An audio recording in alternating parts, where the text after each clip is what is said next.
So I came across a video. It had some captions that were pretty powerful.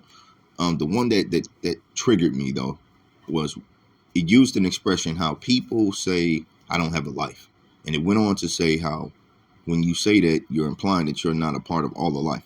Now I want to stop there because it gave me a different perspective on the ego, but also a couple of other expressions. So when you say I don't have a life, it being you're separating yourself from life, because we all can identify with being made of stardust, water, yada, yada, yada. So we can identify with being a part of the universe and being the universe itself, yet we all still fall into that lane sometimes to where we feel alone.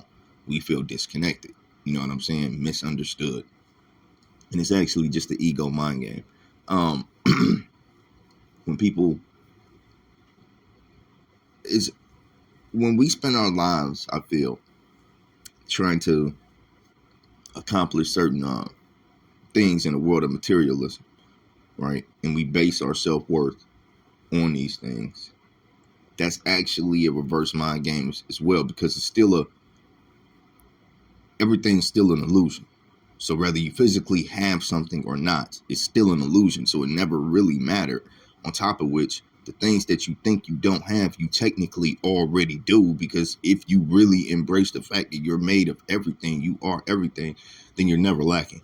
So the ego is actually a lacking mentality. A lot of people might not articulate it like this.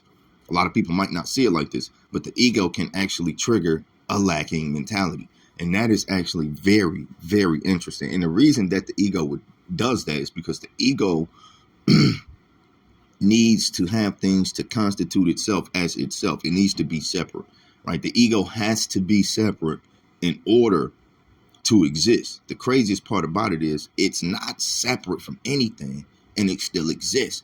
But you can't.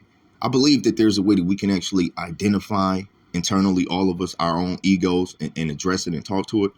But it's hard to actually do because it's a spiritual thing. It's a real spiritual thing to be able to talk to your ego.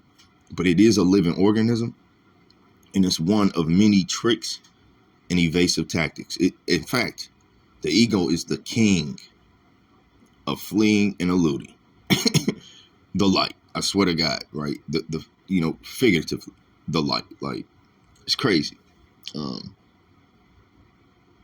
Wow. Anyway, I'm out.